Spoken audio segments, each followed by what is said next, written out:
हम लोग श्रीमद् भागवतम के तीसरे स्कंद के 13वें अध्याय के 25 और 26 श्लोक को पढ़ेंगे। 24वें हमने सुना था वराहदेव ने क्या किया। ब्रह्मांडम हर्षयामास हरिस्तांश्च द्विजोत्तमान् स्वगर्जितेन कुकुभ प्रति स्वनयता विभु। ब्रह्मांडम अर्थात ब्रह्मा जी को और द्विजोत्तमान उन श्रेष्ठ ब्राह्मणों को हर्षयामास हर्षित करते हुए हरि भगवान श्री हरि ने जो अपने भक्तों के दुखों को हरने वाले हैं, स्वगर्जितेन अपनी गर्जना से, अपनी का मतलब भाई भगवान जैसा गर्जना तो कोई कर नहीं सकता, तो असाधारण गर्जना से, दिव्य गर्जना से, कुकुभ अर्थात दिशाओं को प्रति स्वनयता प्रतिध्वनित करते हुए, प्रतिध्वनित किया। कैसे कर दिया? मान लो कोई प्रश्न करे तो कहते हैं विभु। अगर नहीं समझ में आ रहा तो छत पे जाइएगा और आप हुंकार कीजिएगा और देखते हैं कि कितनी दिशाओं में से प्रतिध्वनि आती। तो हम में से किसी में ये सामर्थ्य नहीं है। कोई व्यक्ति कहेगा अरे पागल हो गया क्या ये? हम लोग अगर चीखेंगे, हुंकार करेंगे तो कोई प्रसन्न होगा? नहीं होगा। तो आप देख लीजिए कितनी अद्भुत बात है कि भगवान हैं। देखिए बड़ी अद्भुत बात है कि हम मनुष्य रूप में हैं इस समय, और इस समय अगर हम सो कॉल्ड हुंकार करते हैं, चिंगाड़ते हैं, तो उससे कोई प्रसन्न नहीं होता है। यही देखिए अद्भुत है भगवान की लीला, दिव्य है कि विभु हैं अर्थात पशु रूप में हैं और बहुत तीव्रता से, बहुत उच्च स्वर में बोल रहे हैं। लेकिन ब्रह्मा जी आदि जो ब्राह्मण आदि हैं, सर्वश्रेष्ठ ब्राह्मण हैं, भक्त हैं, उनको प्रसन्नता होती है। भाई यहाँ कोई सुअर ऐसे कुछ करता रहे जोर जोर से या कैसे भी चिंगाड़े, सुअर भी चिंगाड़ते हैं, कभी कभी उनको कोई मारता है तो चिंगाड़ते हैं, तो उससे कोई ब्राह्मण प्रसन्न तो नहीं होता है। या और कोई व्यक्ति प्रसन्न होता हो? कोई प्रसन्न नहीं होता है। उसमें प्रसन्नता वाली बात क्या है? एक सुअर के सिंघाड़ने से कोई सुअर के चिंगाड़ने से कोई भी व्यक्ति प्रसन्न नहीं होता है। लेकिन यहाँ इस सुअर के चिंगाड़ने से, मतलब सुअर रूप में जो भगवान हैं, उनके चिंगाड़ने से हर्षित हुए हैं। जो ब्राह्मणों में सर्वश्रेष्ठ हैं, अटमोस्ट ब्राह्मण हैं, जो वेद आदि पाठ से प्रसन्न होते हैं, वह भगवान की इस वाणी से प्रसन्न है। इसका मतलब भगवान की वाणी भी वेद वाणी है, उनका चिंगाड़ना भी वेद वाणी है। तो अब आगे क्या होता है, यहां श्लोक में 25वें में कहते हैं, भाई 24वें में यह सुना कि प्रसन्न हुए, तो प्रश्न हो जाएगा कि प्रसन्न होकर किए क्या?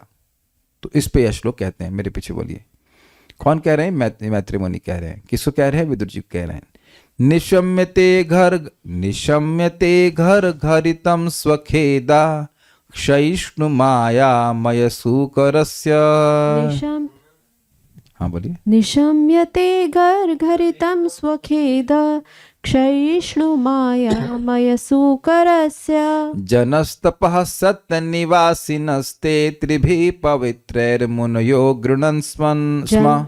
जनस्तपः सत्यनिवासिनस्ते त्रिभिः पवित्रैर्मुनयो गृह्णन् स्म। निशम्यते घर घरितं स्वखेद क्षयिष्णु मायामय सूकरस्य।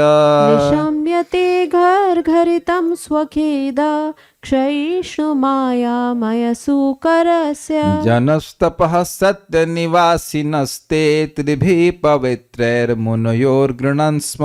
जनस्तपः सत्यनिवासिनस्ते त्रिभिः पवित्रैर्मुनयो गृह्णन् स्म। निशम्यते घर घरितं स्वखेद क्षयिष्णु मायामय सूकरस्य। निशम्यते गर्घरितं स्वखेद क्षयिष्णु मायामय सूकरस्य। जनस्तपः सत्यनिवासिनस्ते त्रिभिः पवित्रैर्मुनयो गृह्णन् स्म। जनस्तपः सत्यनिवासिनस्ते त्रिभिः पवित्रैर्मुनयो गृह्णन् स्म। बोलिए। निशम्यते गर्घरितं स्वखेद क्षयिष्णुमायामयसूकरस्य निशम्यते घर घरितं स्वखेदा क्षयिष्णुमायामय सुकरस्य जनस्तपः सत्यनिवासिनस्ते त्रिभिः पवित्रैर्मुनयो गृह्णन् स्म जनस्तपः सत्यनिवासिनस्ते त्रिभिः पवित्रैर्मुनयो गृह्णन् स्म।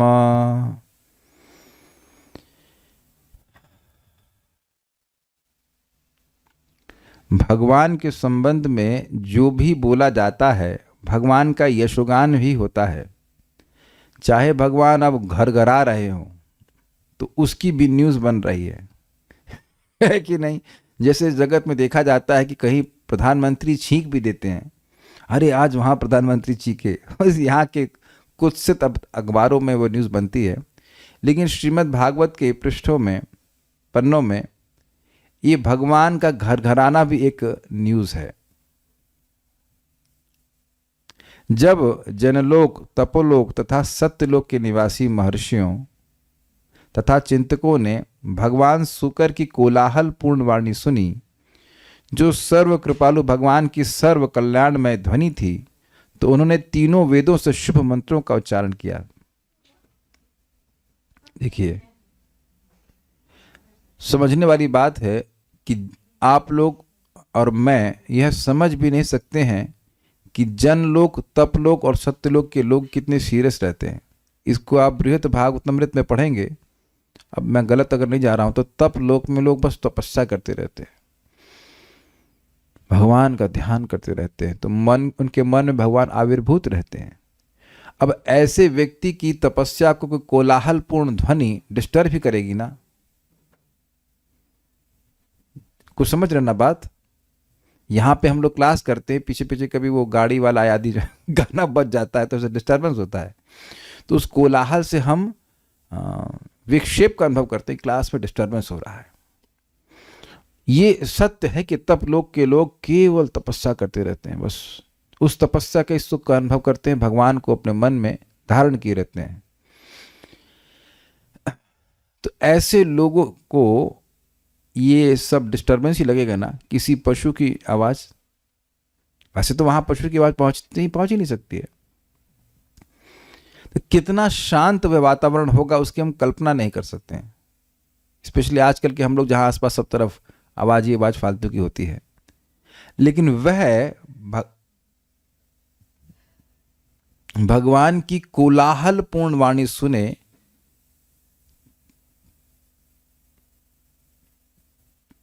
तो वह सर्व कल्याणमय ध्वनि थी, यह अनुभव की। यानी अर्थात ये समझना ये होगा कि भगवान जो भी और जैसे भी बोलते हैं वह जीवों के लिए कल्याणमय होता है। ये बहुत बड़ी शिक्षा है। भगवान जो भी बोलते, जिनकी निश्वास से ही वेद प्रकट हो गया, सांस छोड़ने से ही वेद प्रकट हो गया, अंगानि यश सकलेन्द्रिय वृत्ति मानती, उनके सारे अंग कार्य करने में समर्थ हैं, तो वह अब कोलाहल पूर्ण ध्वनि भी कर रहे हैं। उससे भी ऋषि मुनियों को मंगलमयता का अनुभव हुआ। आप कहेंगे कोलाहल पूर्ण ध्वनि से मंगलमयता का अनुभव कैसे हो सकता है? जो बंगाली भक्त हैं वो इस बात को समझेंगे कि उलूद ध्वनि करते हैं। कल्याणपुर देखे हैं, बंगाल में लड़कियां, स्त्रियां जब शादी होती है तो करके बहुत, कभी कभी मंदिर में बस 15-20 माता जी आ जाएंगी और उड़ू करना शुरू करते हैं। हम लोग तो घबरा जाते हैं, ये क्या है। लेकिन उलूद ध्वनि से माना जाता है कि भूत प्रेत भाग जाते हैं, ये मतलब कल्याणमय है। ठीक है। अच्छा, ये शंख ध्वनि तो आप सुने, शंख ध्वनि का अर्थ तो कोई समझता नहीं है। शंख ध्वनि का अर्थ क्या होता है? नेगेटिव एनर्जी को दूर कर देता है। तो वहां समझ में तो नहीं आ रहा, लेकिन आप मानते हैं कि वह पवित्र करने वाला है। तो मैं कोई एग्जाम्पल दे रहा हूं कि कुछ ध्वनियां समझ में ना भी आए तो भी पवित्र करने वाली है। इस पे क्या शिक्षा प्राप्त हो रही है? जैसे अभी कुछ भक्त लोग नया ज्वाइन किया है, जूम पे हो या रूम पे हैं, तो उन्हें यहाँ की सारी बात समझ में नहीं आएगी। ये एक्सपेक्टेड है कि नहीं समझ में आएगी, लेकिन पवित्र करेगी ये जरूरी है। समझे? कोई अगर क्लास में आए, मान लो आज पहली बार आया और कि उसको नहीं समझ में आ रहा है कि क्या हो रहा है, तो उसको सुनाई तो पड़ रहा है ना। उनको ये बोलती कि अगर वो क्लास में आए तो has to keep the phone silent. अगर फ़ोन महत्व दे रहा है तो फिर वो बाद में उनको समझा देना बाद में। एक अच्छी बात थी कि इन तपस्वियों के पास स्मार्टफोन नहीं था, ये अच्छी बात है, वो अपना सुन रहे थे कथा। तो ऐसा कोलाहल अभी देख रहे हैं, ये फ़ोन किसी वक्त का बजा तो इसको मैं बिल्कुल अच्छा नहीं माना। और अभी आप देखिए कई बार हम बोलते हैं यहाँ पे, ए भाई आप काहे नहीं बोल रहे हैं आप श्लोक क्यों नहीं बोल रहे हैं? तो श्लोक बुलवाने के लिए प्रोत्साहन हम देते हैं, बल्कि अब जूम के भक्तों को सुन भी नहीं पाते, फिर भी बोलते हैं बोलो, कम से कम बोलते हुए दिखो तो सही। यानी कि क्या शब्द बोल रहे हैं उसका बड़ा प्रभाव हो रहा है। भाई साहब समझिए, this is very very powerful. हम लोग जो बोल रहे हैं ना उसका भी कर्म बनता है। We have to pay for everything, we are on a paid account, we are not a free account. हम जो कुछ भी बोलते हैं, सोचते हैं, करते हैं, उस सब का कर्म बनता है। तो व्यक्ति को विचार करना चाहिए कि वो बोल रहा है तो क्या उसका मंगल होगा। तो यहाँ जितने भी जन लोक तप सतलोक के निवासी हैं, यद्यपि वो ये समझ नहीं पा रहे हैं कि भगवान बोलना क्या चाहते हैं, हो सकता हो उस बात का कोई अर्थ हो, लेकिन इतना अनुभव कर रहे हैं कि हम मंगल हो गए। अरे आप देखना आगे जाकर भगवान ऐसे ऐसे करके अपने आप को हिलाएंगे। आपने देखा है सूअर पानी में घुस जाता है और बाहर आता है कि जो ऐसे ऐसे करके कस के हिलाता है तो उसके छींटे सब तरफ फेंकता है। तो भगवान गर्भ जल में जा करके बाहर आएंगे और ऐसे ऐसे करके अपने को शरीर को हिलाएंगे। तो उनके शरीर के हिलाने से जो जल की बूंदें हैं वो जनलोक तपलोक तक पहुंच जाएंगी, ब्रह्मलोक तक पहुंच जाएंगी, और वहाँ के लोगों पर जो बूंद पड़ेगी तो वे अपने को पवित्र मानते हैं। भगवान के संबंध में जो कुछ भी है वो पवित्र है। उनका प्रसाद हो, उनका जल हो, उनकी घुरघुराहट हो, ये सब समझना चाहिए। तो ये बात आप समझ लें कि भागवत के बहुत से प्रवचन होंगे और मैं हो ही रहे हैं भगवान की कृपा से। सारी बात अगर ना भी समझ में आए, लेकिन ये जो शब्द है ये सुनना ही हमारे लिए मंगल है, कल्याणमय है, अविद्या का नाशक है। तो देखिए आप अन्वय देख लीजिए। जन मतलब जनलोक, तपह मतलब तपोलोक, और सत्य मतलब सतलोक के निवासी ते वे मुनय मुनिजन मायामय सुकरस्य सर्व कृपालु वराह रूप वाले भगवान की। अब ये क्या मतलब हुआ भाई? माया का मतलब तो कपट होता है। तो देखिए माया का मतलब केवल कपट नहीं होता है। माया वयुनाम ज्ञानम, जो बहुत पहले हम लोग पढ़ चुके हैं इस बात को। माया का मतलब कृपा भी होता है, माया का मतलब ज्ञान भी होता है। तो यहां पे मायामय का मतलब है कि भगवान अपनी कृपा से, वो जो भगवान का स्वरूप था वह कृपामय था, कृपा से बना था। और ज्ञान, माया मतलब ज्ञान, ज्ञान से बना था। अर्थात जैसे सूर्य तेजमय है तो सूर्य के सामने आने से आपको क्या मिलता है? तेज प्रकाशित होता है, तेज मिलता है ना, प्रकाश मिलता है। उसी प्रकार से भगवान के सामने आने मात्र से व्यक्ति को ज्ञान प्राप्त होता है। भगवान का संपर्क प्राप्त होने से व्यक्ति का ज्ञान नष्ट होता है। भगवान के सामने आने से व्यक्ति को भगवान की कृपा प्राप्त होती है। ऑब्वियसली एटीट्यूड भी होना चाहिए, लेकिन भगवान की कृपा प्राप्त होती है। तो ऐसे भगवान स्वखेदाक्षयिष्णु, निजी शोक को दूर करने वाले। किसके निजी शोक को? मुनियों को, मुनि के शोक को। भगवान को थोड़ा ना कोई शोक है। स्व शब्द यहां पर मुनियों के लिए आ रहा है कि मुनियों का जो खेद था, खेद क्या था? खेद इस बारे में था कि ये है कौन। हमने शब्द सुना था खेदयन, और उसका अर्थ समझा था विशुद्ध। उनका मन शुद्ध था, परेशान था कि ये है कौन, समझ नहीं आ रहा है।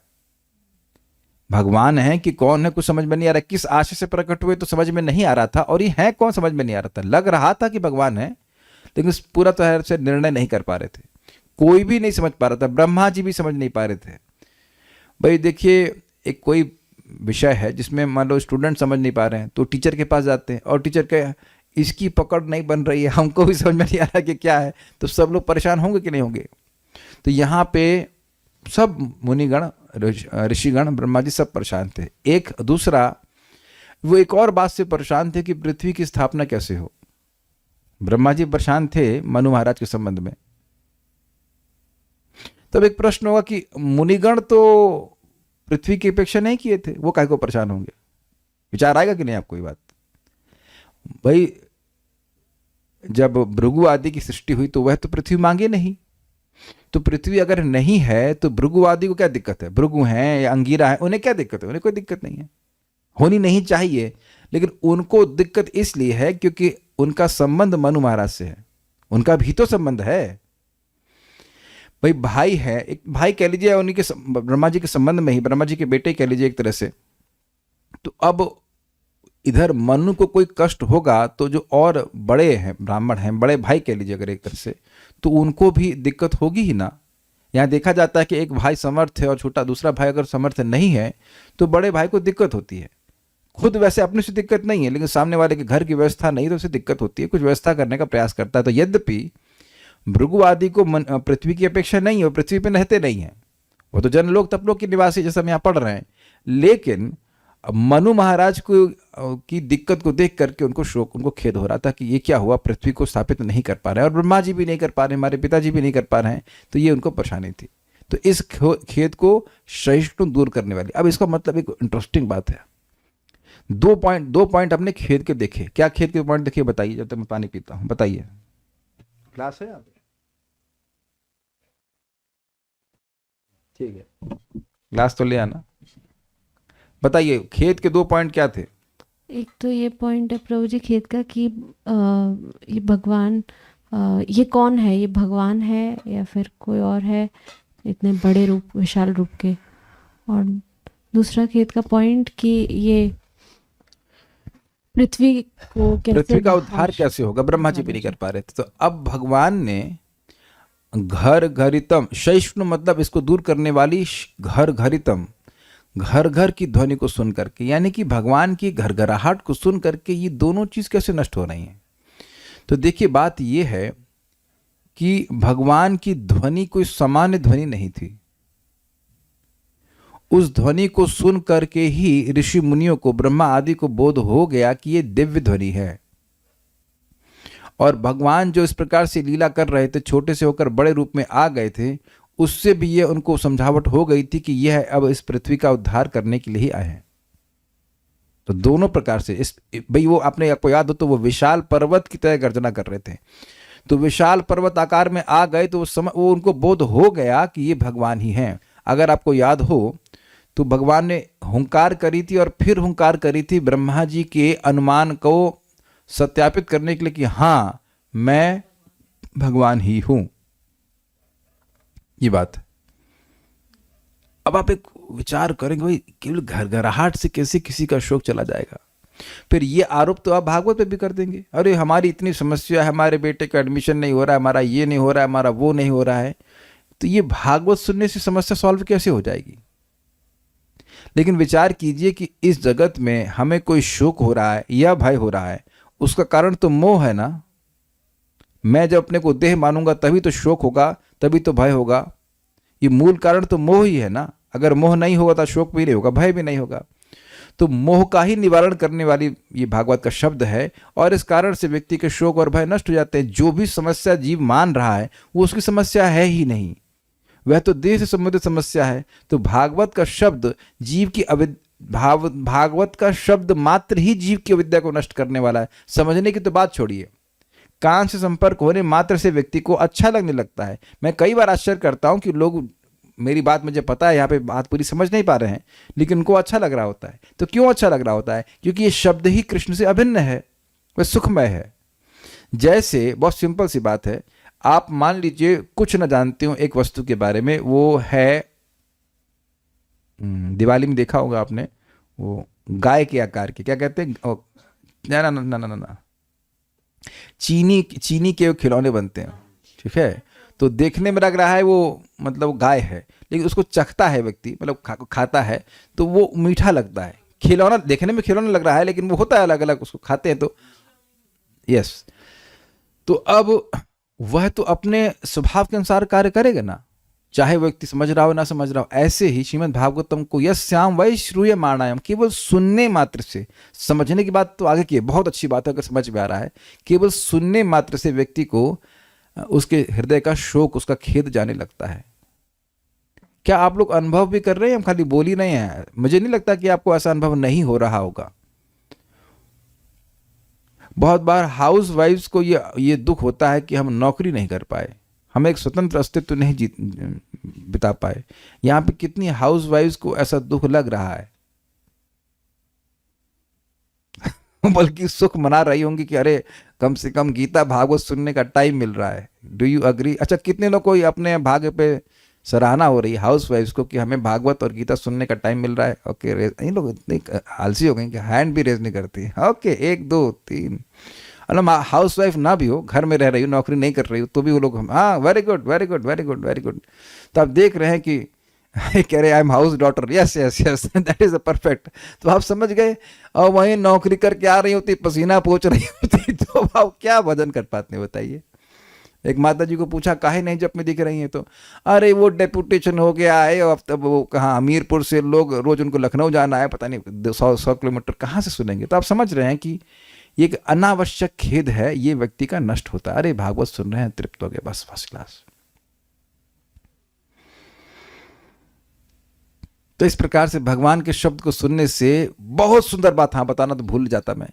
देखिए भाई साहब, जब ब्रह्मा जी का खेद भगवान के शब्द से ही दूर हुआ, तो आप और मैं किस खेद की मूली है। सोचिए, जो भगवान का शब्द अभी स्पष्ट भी नहीं, कुछ संस्कृत नहीं बोल रहे हैं, केवल भगवान का घर घर, वह ब्रह्मा जी तक, ब्रह्मा पर्यंत देवताओं के शोक का नाश करने वाला है, तो मनुष्यों का शोक तो नाश हो ही जाएगा ना।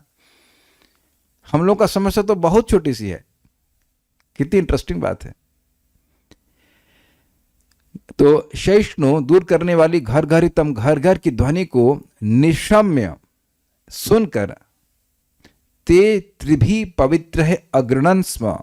वे लोग अर्थात वो मुनिजन, ब्रह्मा जी, वो सब तीनों वेदों के शुभ मंत्रों से उनकी स्तुति करने लगे। अब आप ये बताइए कि यह सूचित कर रहा है ना कि उनका एक खेद ये हट गया। फिर से रिपीट कीजिए, कौन से 2 खेद थे, विचार कीजिए।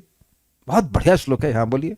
एक तो ये कि ये भगवान है या कि नहीं है, ठीक है। अब आप ये बताइए, वेदवादिनी, मैं कभी कह सकता हूं कि आप अच्छा भोजन बनाती हैं, बढ़िया बोला ही मैंने। कभी बोला अब मैं आपकी वेदों से स्तुति करना शुरू कर दूं तब नहीं बताइए, क्या कोई पति अपनी पत्नी का स्तुति वेदों से करेगा, या पति की स्तुति वेदों से करेगी?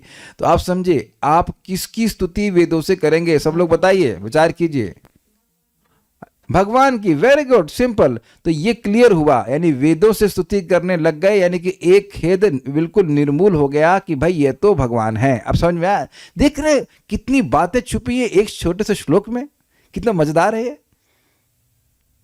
गोविंदमादि पुरुषम तमहम भजामि। तो अब मान लीजिए आप गा रहे हैं, तो भगवान को देखते हैं। अब प्रैक्टिकल देखो, रोज जब दर्शन आरती होती है और भगवान गौर निताई कृष्ण बलराम राधे श्याम का ऑर्डर खुलता जाता है, तो आप बोलते जाते हैं ना, गोविंदम गोविंदम आदि पुरुषम तमहम भजामि। अब ऐसा तो नहीं कि जैसे हम जूम पे आते हैं और आप भक्तों को देखते तो हम बोलना शुरू करें गोविंदम आदि पुरुषम, तो कहेंगे ये किसको बुला रहे भाई, हम लोग तो गोविंद नहीं है, हम लोग गोविंद के सेवक हैं। अग्रीड? हम बोल सकते हैं, हम लोग बोलते हैं अलग। देखिए इंटरेस्टिंग है, हम लोग रोज सुबह मिलते हैं तो हम लोग बोलते हैं ना, वांछा कल्पतरुभ्यश्च कृपा सिंधुभ्येव च पतितानां पावनेभ्यो वैष्णवेभ्यो नमो नमः। तो स्तुति करने से पहले व्यक्ति पहचानता है ना कि किसको बोल रहे हैं। अच्छा, गुरु जी सामने आते हैं, मान लो हमारे दीक्षा गुरु आएंगे, तो हम उनका दीक्षा मतलब जो हमारा प्रणाम मंत्र है वह बोलते हैं। वहां पे भी हम लोग वंशा कल्पतरु नहीं करते हैं, वो that is for general devotees, मतलब फॉर ऑल डिवोटीज। लेकिन अपने गुरु को देखते हैं तो हम वैसा प्रणाम करते हैं। क्या आप समझ रहे हैं? तो ये जो वेद मंत्र से स्तुति है वह एकमात्र भगवान के लिए है। तो इसलिए यहाँ पे जो वेद मंत्र बोल रहे हैं, इसका मतलब है कि सभी लोग समझ गए कि भगवान यहाँ प्रकट हुए हैं। किसी सुअर को देख करके आप नहीं बोलेंगे गोविंदम। अग्रीड? उम्मीद है कि आप समझ गए होंगे।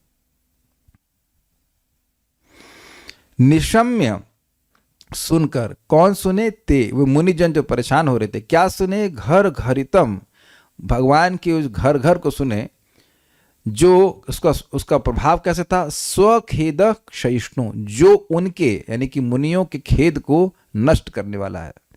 कौन वो व्यक्ति थे? तो कहते हैं मायामय सूकरस्य, जो कृपालु, कृपा स्वरूप, कृपामय सूकर के उस घर घर शब्द को सुन करके। कौन लोग वो थे? तो कह रहे हैं जनलोक, जनः तपः वाला तपलोक, सत्य निवासिना। जनलोक, तपलोक और सत्य के निवासी। ये क्या इनकी विशेषता है कि ब्रह्मा जी के दिन के बाद भी ये मरते नहीं, ऐसे ये विशेष लोग हैं। आप देखेंगे कि ये शब्द आ रहा है 2 बार, ते ते। जब मैंने श्लोक को देखा तो मुझे भी अजीब सा लगा कि ते ते शब्द 2 बार क्यों आ रहा है, क्या किसी अन्य लोगों के लिए संबोधित करने के लिए है? लेकिन एक्चुअली ऐसा है नहीं। बात यह है कि ते शब्द यहाँ पर ब्रह्मा जी के लिए है, पहला वाला ते उनके पुत्रों के लिए, और दूसरा वाला ते जो है वह जन, तप और सत्य के एक साथ जितने निवासी हैं, वो जो कि बहुत प्रसिद्ध है कि भाई वह लोग ब्रह्मा जी के दिन के बराबर बियॉन्ड भी जीते हैं, उनके लिए। इट्स वेरी इंटरेस्टिंग कि मेरे मन में वो डाउट आ रहा था, बिना मैं कोई टीका भी नहीं देखा था, मैं खाली श्लोक को ऐसे ना ऑन फर्स्ट लुक देखा कि मैंने कहा ये 2 बार ते क्यों आया। और मैं देखा कि आचार्य लोगों ने इस पर विचार किया है कि क्यों आया 2 बार ते। ये किसी भी श्लोक में, किसी भी पद्य बोलेंगे ना, पद्य में किसी भी पद में पुनरावृत्ति एक दोष होती है। एक शब्द आ गया उसको फिर से बोलना वो अच्छा नहीं माना जाता है सामान्यतः।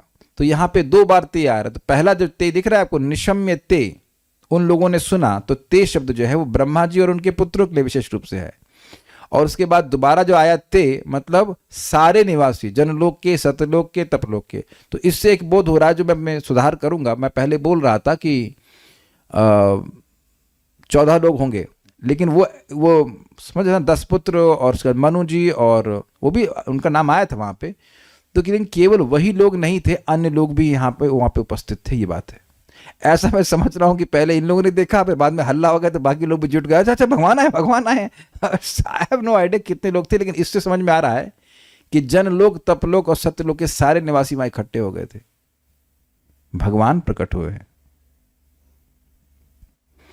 तो ये सभी लोग त्रिभी पवित्र ही, त्रिभी मतलब ऋग्वेद, सामवेद और यजुर्वेद, इन 3 वेदों के पवित्र अर्थात शुभ मंत्रों के द्वारा मुनेहा मतलब मुनिजन, मननशील, अगृण स्म उनका वह स्तुति करने लगे। गृणन मतलब होता है, गृणन मतलब बोलना, जैसे हम लोग बोल रहे हैं। इसीलिए भक्तों से निवेदन है कि अगर आपका सामर्थ्य है तो हम लोग जब जैसे यहाँ पे श्लोक बोलते हैं तो आप भी बोला करें। गृणंति बोलना, बोलना नहीं बोल पा रहे तो कोई बात नहीं। एक भक्त बोल रहे थे कि हम संस्कृत का उच्चारण ठीक से नहीं कर पाएंगे तो अपराध लगेगा। ये कहां सुने हैं, पहले ये बताइए।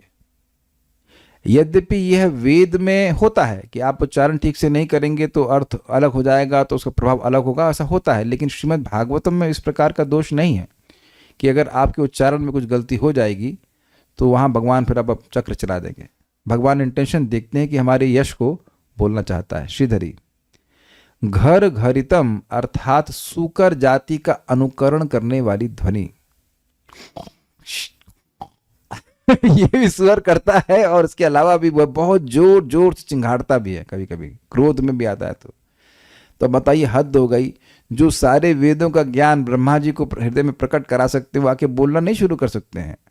मैं बता रहा हूं, बोले मैं आगे आप देखेंगे, बोलेंगे भी, संस्कृत बोलेंगे, सुकर संस्कृत भी बोलेंगे, लेकिन अभी वह अनुकरण कर रहे हैं। ये आप सुन चुके। लीलावतार नरुतो देव तिर्यंग नरादिशु, प्रथम स्कंद 2 अध्याय लास्ट श्लोक देखिए। लीलावतार नरुतो देव तिर्यंग नरादिशु, भगवान विभिन्न प्रकार के योनियों में, देवताओं में, तिर्यक यानी जानवरों में, और मनुष्यों में आदि मतलब और अन्य जीवों में, अन्य पशु योनियों में भगवान अवतरित होते हैं। तो कुछ लोग कहते हैं भगवान केवल भारत में प्रकट होते हैं। तो क्या भगवान यहाँ भारत में प्रकट हुए हैं? उनसे पूछो, भारत में प्रकट हुए कि ऊपर के लोगों में प्रकट हुए हैं? और ऊपर के लोग भी प्रकट हुए हैं तो मनुष्य रूप में नहीं प्रकट हुए, वराह रूप में प्रकट हुए हैं। मतलब उन लोग कहने का मतलब है कि भारत वासियों ने भगवान को भगवान बना दिया है। भगवान वहां कुछ नहीं, तो उन्हें हल्ला कर दिया कि अवतार है। लेकिन भगवान आकर खुद ही हल्ला कर देते हैं, जैसे यहाँ पे कर रहे हैं। घर घरितम, तो भगवान आते तो एकदम अनुकरण करते हैं, जिस भी वो रूप को धारण करते हैं। ठीक है। निश्चय नहीं कर पाने के कारण जो ऋषियों को का खेद था, उसको विनष्ट करने वाली उस ध्वनि को सुनकर जनलोक, तपोलोक एवं सत्यलोक में रहने वाले जो मुनिजन थे, वे त्रिभी अर्थात ऋग्वेद, यजुर्वेद और सामवेद के पवित्र मंत्रों से श्री भगवान की स्तुति करने लगे। ते शब्द की पुनरुक्ति ब्रह्मा आदि मुनि जनों की प्रसिद्धि ख्यापित करने के लिए है। सारार्थ दर्शनी। मायामय पद में यहां माया शब्द का अर्थ कृपा अथवा ज्ञान है, क्योंकि माया का इस प्रकार से व्युत्पत्ति होती है, व्युत्पत्ति तो नहीं कहना चाहिए, माया का इस प्रकार से अर्थ लिया गया है कोशों में, माया वयुनाम ज्ञानम च दंभम कृपायाम च। दो अर्थ लिए गए हैं। माया का अर्थ होता है दंभ और कृपा, या माया का अर्थ होता है व्युनाम या ज्ञान। व्युनाम का अर्थ भूल रहा हूँ, व्युनाम का मतलब भी कृपा होता है, बट अभी इतना मैं ठीक से नहीं बोल पाऊंगा। लेकिन माया के तीन अर्थ हैं, दंभ मतलब कि दिखावा, कृपा और ज्ञान। तो भगवान दिखावे के लिए तो आए नहीं थे यहाँ पे, भगवान यहाँ तो ये अर्थ आप नहीं पकड़ेंगे, भगवान कृपा करने के लिए आए थे और उनका स्वरूप ज्ञान में था, सच्चिदानंद स्वरूप था, ये कहते हैं। अर्थात जिन्होंने कृपा करके अपने ज्ञानमय स्वरूप में वराह अवतार धारण किया।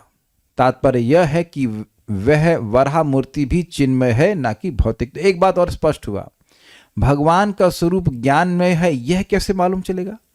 क्योंकि भगवान के जो शब्द है उसका अर्थ समझ में नहीं आ रहा था, लेकिन उसका प्रभाव यह दिखा कि शोक नष्ट हो गया। जनरली जब कोई व्यक्ति यहां पे शोकाकुल होता है तो आप क्या करते हैं? उसको समझाते हैं। तो आप बसे बोलते हैं, आप खुर खुर करेंगे तो किसी का शोक नष्ट होगा? कभी कोई व्यक्ति हमसे कुछ काउंसलिंग लिया है तो मैंने घुरघुराया है क्या? यहाँ पे रिकॉर्डिंग भेज दिया, गुरगुर गुरगुर गुरगुर गुरगुर, हाँ हाँ समझ गए, ज्ञान हो गया। आप समझ रहे ना कि अगर कोई दुखी है तो आप घुरघुराएंगे क्या? आप हमारे घुरघुराने ये तो किसी पागल से पागल पल्ला पड़ गया, हम दुखी और ये घुरघुरा रहा है। लेकिन ये अत्यंत बुद्धिजीवी, जो उनकी बुद्धि का हम लोग निर्णय नहीं कर सकते हैं, वह यहाँ पे भगवान के घुरघुराने से ही ज्ञान प्राप्त कर लिए कि ये हम भगवान हैं, तुम परेशान मत हो। तो ये भगवान की अद्भुतता है ना कि घुरघुरा करके भी वह ज्ञान दे सकते हैं। तो सोचिए, जो घुरघुरा के ज्ञान दे दिए, तो जब भगवत गीता में वो ज्ञान बोलेंगे संस्कृत में, तब कितना ज्ञान हो जाएगा। यद्यपि दोनों में भेद नहीं है, लेकिन हमारी दृष्टि से भेद दिख रहा है कि नहीं दिख रहा है? कुछ समझे आप? मान लीजिए भगवत गीता में श्री होता है, श्री भगवान वाचा घुरघुर घुरघुर घुरघुर घुरघुर। ये क्या है?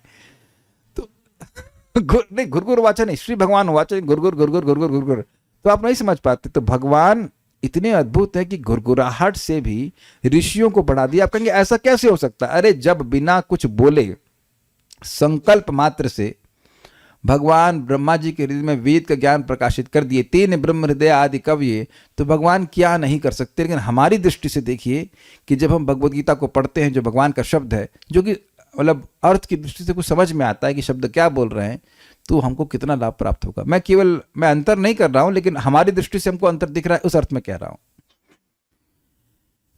तो ये बात है।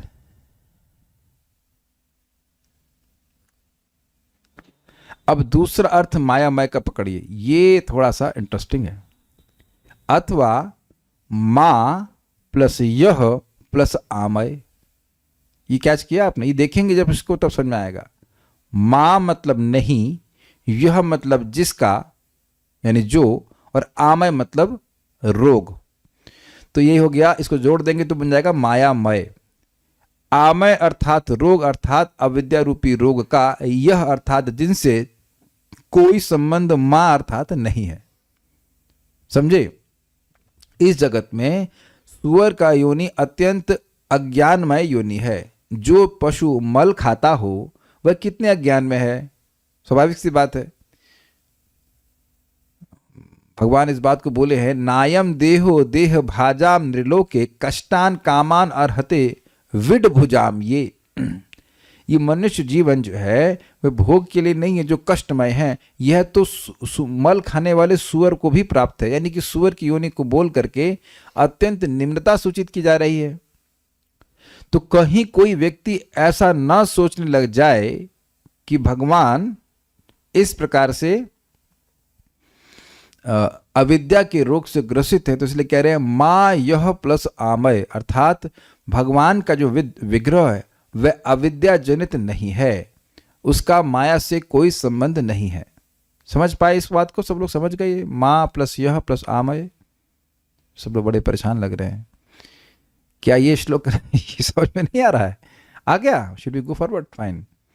एक अर्थ मुझे याद आ रहा था, वो छूट गया, दिखा नहीं, कि मायामय का अर्थ मायामय भी हो सकता है, मतलब दंभमय, यानी कि धोखामय। ना क्यों धोखा?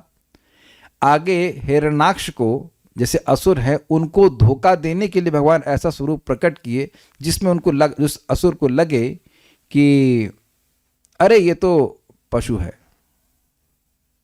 समझे आप? यहां पे मैंने नहीं रखा है, लेकिन मैं पढ़ रहा था टीका में तो उधर ध्यान गया मेरा कि एक आचार्य कहते हैं कि मायामय मतलब दंभमय अर्थात कपटमय। गूढ़, हम लोग सुन चुके हैं भगवान के बारे में, गूढ़ा कपट मानुष।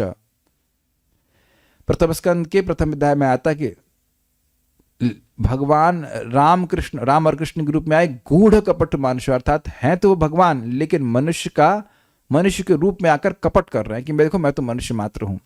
तो मायामय का एक अर्थ यह भी है कि भगवान कपट करने के लिए ऐसा रूप धरते हैं जिससे कि सामान्य कोई असुर है तो उसको लगता है कि ये भगवान कहाँ, यह तो कोई एक पशु है।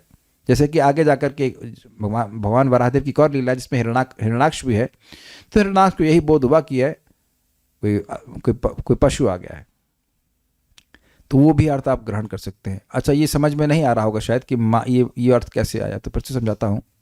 देखिए, माँ का मतलब होता है नहीं, माँ कुरु, यह मत करो, नहीं के अर्थ में, निषेध के अर्थ में है। यह मतलब होता है जो, तो स्पष्ट है, संस्कृत थोड़ा सा जानते हैं। यह कारणार्णव ऐसे कर, यह मतलब होता है जो, और आमय का मतलब होता है बीमारी। तो यहाँ आमय का बीमारी का मतलब है अविद्या। अविद्या के रोग इस जगत में सभी को है और इस अविद्या के कारण ही हमको भौतिक देह प्राप्त करने पड़े हैं। तो हम लोगों के शरीर का संबंध, हम लोगों का जो शरीर है उसका संबंध अविद्या से है, लेकिन जिनका जो विग्रह है उसका संबंध अविद्या से नहीं है, ऐसे भगवान ने वैसा स्वरूप प्रकट किया। दिव्य, मां प्लस यह प्लस आमय, यह मतलब जिन भगवान का विग्रह का स्वरूप कदापि अविद्या रूपी आमय रोग से नहीं है, सच्चिदानंद स्वरूप प्रकट किया। तो यह भी एक अर्थ है। जो भक्त नियमित रूप से सुन रहे हैं उनको समझ में आ गया होगा, बाकी लोग फिर से सुनिए, नई बातें, बहुत सारी बातें नई बात सुनने को मिलेंगी। घर घरितम, इसका तात्पर्य है कि शूकर जाति की अनुकरणीय ध्वनि। यह ध्वनि स्वखेद अर्थात ऋषियों के अपने भगवत स्वरूप विषयक अस्थिरता के कारण अथवा पृथ्वी की रक्षा करने में असमर्थता के कारण जनित खेद को क्षयिष्णु अर्थात समाप्त करने वाली है। ये स्पष्ट है। ते अर्थात ब्रह्मादि अर्थात ब्रह्मा और उनके पुत्रों ने भगवान की स्तुति करी, तथा दूसरा ते जो कि सेकंड लाइन में आया है, अर्थात भृगु आदि मुनियों ने जो जनलोक आदि में निवास करते उन्होंने, तो दो अलग अलग ग्रुप मान लीजिए, उन लोगों ने त्रिभी पवित्रई अर्थात ऋक, यजु तथा सामवेद के पवित्र मंत्रों द्वारा अग्रण अर्थात स्तुति करी।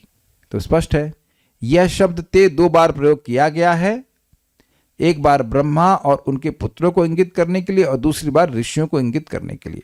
स्पष्ट है तात्पर्य। इस श्लोक में मायामय शब्द अत्यंत सार्थक है। माया का अर्थ है कृपा, विशेष ज्ञान तथा मोह। तो देखिए तीनों अर्थ हमने ले लिए कि नहीं ले गए। अपने भक्तों के लिए भगवान का स्वरूप क्या है? कृपामय स्वरूप है, विशेष ज्ञान देने वाला स्वरूप है। और मोह किसके लिए? जो असुर हैं उनको मोहित करने के लिए कि यह भगवान कहाँ, यह तो असुर है, क्षमा कीजिए, यह तो एक जानवर है, तभी तो घर घर घर घर कर रहा है। ठीक है, इसलिए भगवान शुकर सर्वस्व हैं, वे दयालु हैं, वे समस्त ज्ञान हैं और वे मोह भी हैं।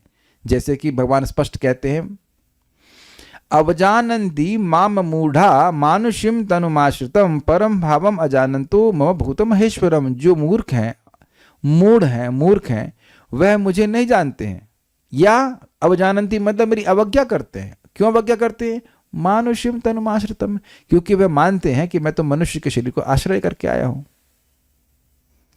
तो वहां पे भगवान की माया शक्ति के द्वारा असुरों में एक मोह उत्पन्न हुआ ना कि कृष्ण समान व्यक्ति हैं।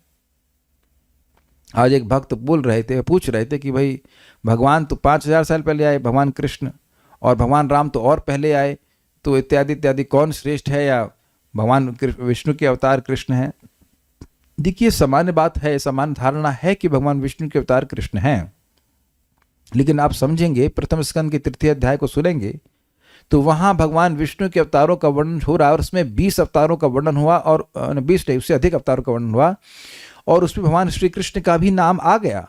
और यही संदेह लेकर सूत गोस्वामी जी को वहां डर लगा कि कहीं लोग भगवान कृष्ण को भगवान विष्णु का अवतार ना मानने लग जाएं, क्योंकि भगवान कृष्ण अवतारी हैं। इसलिए वहां बड़ा प्रसिद्ध श्लोक बोले 1.3.28 1.3.28, एते चांसः कला पुंसः कृष्णस्तु भगवान स्वयं इंद्रारि व्याकुलम लोकम मृडयंती युगे युगे। एते च, एते मतलब जिनका मैंने वर्णन किया, और च मतलब जिनका मैंने वर्णन नहीं किया। एते च अंशः कला पुंसः, पुंस मतलब भगवान भगवान कारुण, भगवान क्षीरोदकशाय विष्णु, इनके ये सब अवतार हैं जिनका मैंने वर्णन किया। लेकिन कृष्णस्तु भगवान स्वयं, लेकिन कृष्ण तो स्वयं भगवान हैं, अर्थात वे भगवान विष्णु के अवतार नहीं हैं, अपितु तो भगवान विष्णु ही कृष्ण के विस्तार हैं।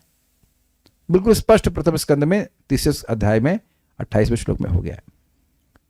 तो ये बात थोड़ा समझना होगा कि मैं इस बात क्यों कह रहा हूं, भगवान यद्यपि सारे विष्णु स्वरूप के स्रोत हैं, लेकिन जब वो यहाँ पे आते हैं तो वो जो असुर हैं वह मोहित हो जाते हैं उसी स्वरूप को देख करके, जो ज्ञानमय है, दयामय है, उसको सोचकर, उसको देखकर वो मोहित होते कि यह तो एक सामान्य मनुष्य है।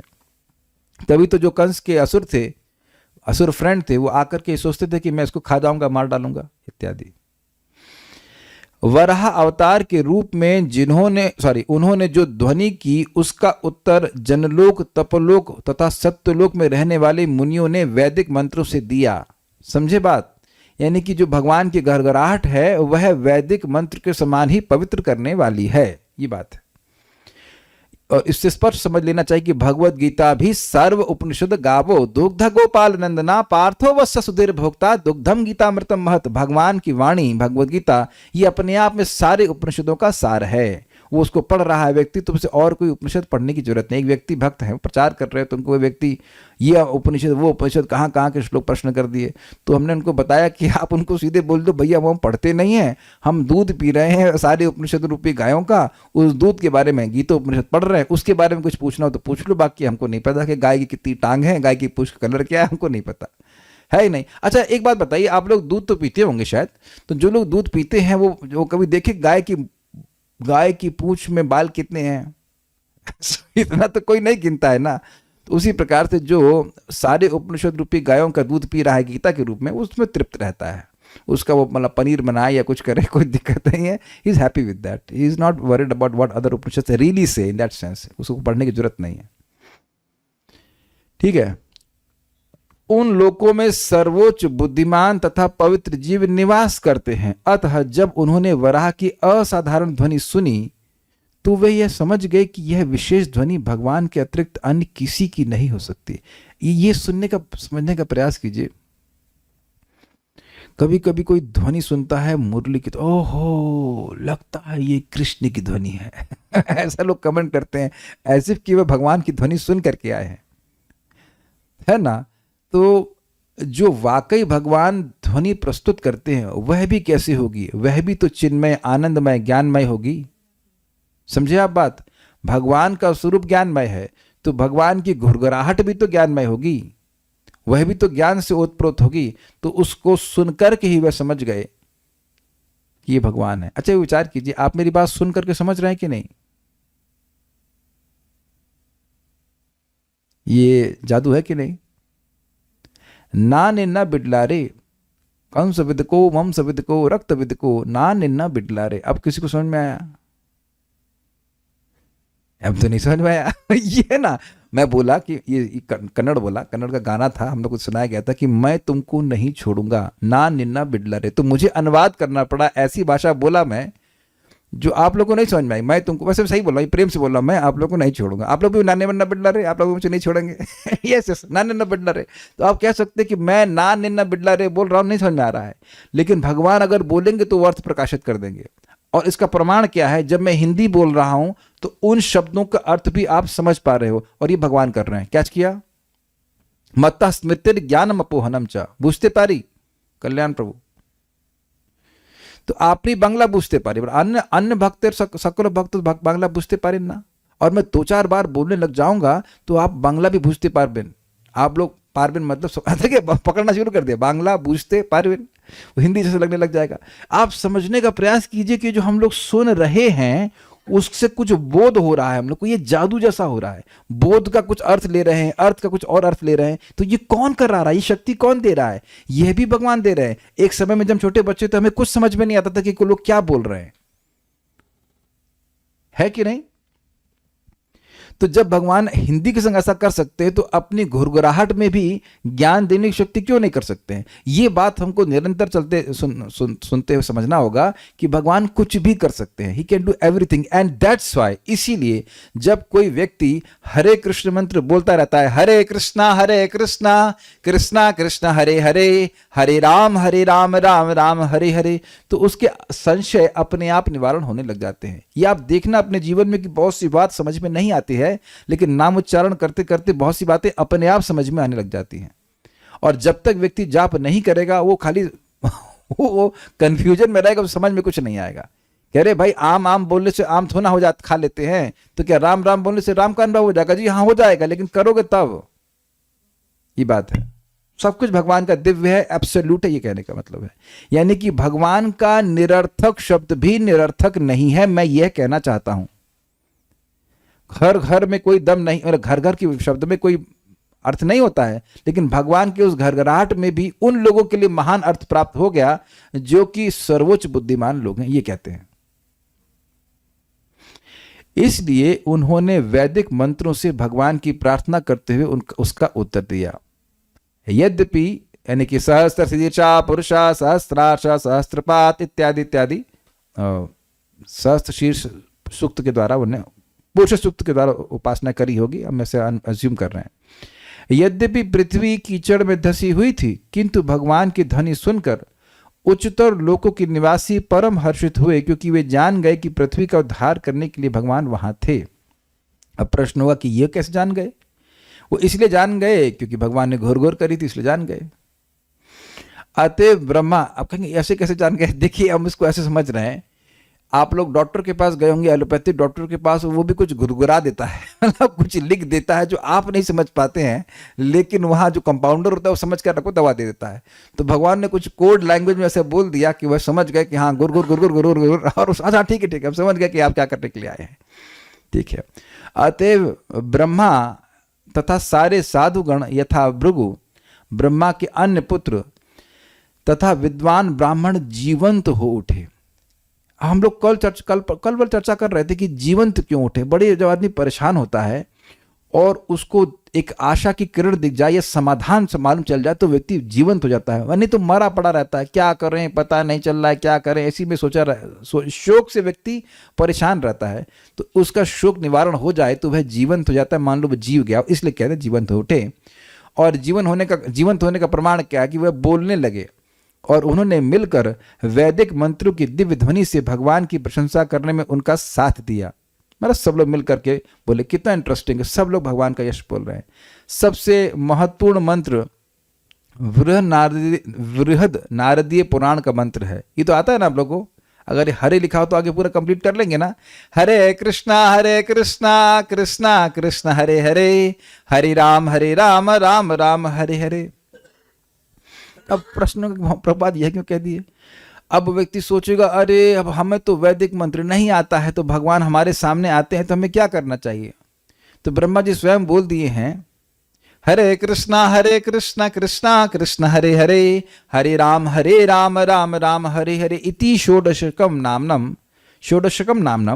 नामनम कली कल्मष नाशनम न एतत् परत्रहोपाय सर्व वेदेषु दृश्यते। इस बात को प्रभा समझा रहे हैं यहाँ पे कि सारे वैदिक मंत्र मिलकर भी उतना एक जीव को शुद्ध नहीं कर सकते हैं, स्पेशली कलयुग के जीव को, हर किसी भी जीव को, जितना ये हरे कृष्ण मंत्र शुद्ध करता है। तो इसलिए अगर भगवान हमारे सामने आते हैं तो हमें हरे कृष्ण मंत्र बोलकर ही उनको संतुष्ट कर देना चाहिए। तो यहाँ तक बात हुई, हम लोग अगले श्लोक को तो कर लेंगे, कुछ अगर प्रश्न है, किसी बात का कमेंट है तो मैं देख लेता हूँ।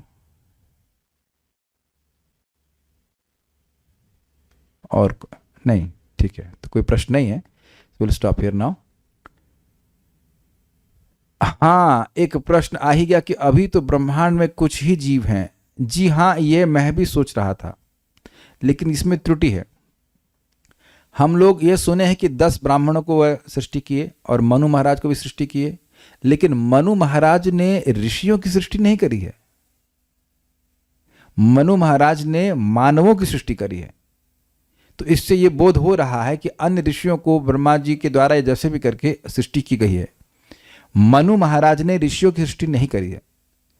आप समझने का प्रयास करें, हम लोग, हाँ आप समझ में आता है। देखिए, प्रजापति 10 थे, उसमें से नारद जी थे, नारद जी पैदा नहीं किए, तो 10 पुत्रों को वह सृष्टि किए। तो वहां ब्रह्मा जी का एक दिक्कत, वह अनुभव हुई कि प्रजा बढ़ नहीं रही है।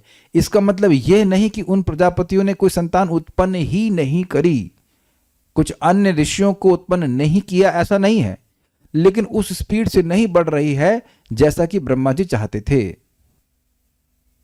जैसे समझिए, एक बात सोचिए, जैसे एग्जाम्पल दे रहा हूं मैं, कृष्ण हॉल का याद आ रहा है जो था पहले, कि मान लीजिए 2000 आदमी हैं, तो आप एक रो माता जी की लगा दीजिए, एक रो प्रभु जी की लगा दीजिए बुफे में, तो अब एक रो से क्या आप ये कह दोगे कि प्रसादम वितरण नहीं हो रहा है?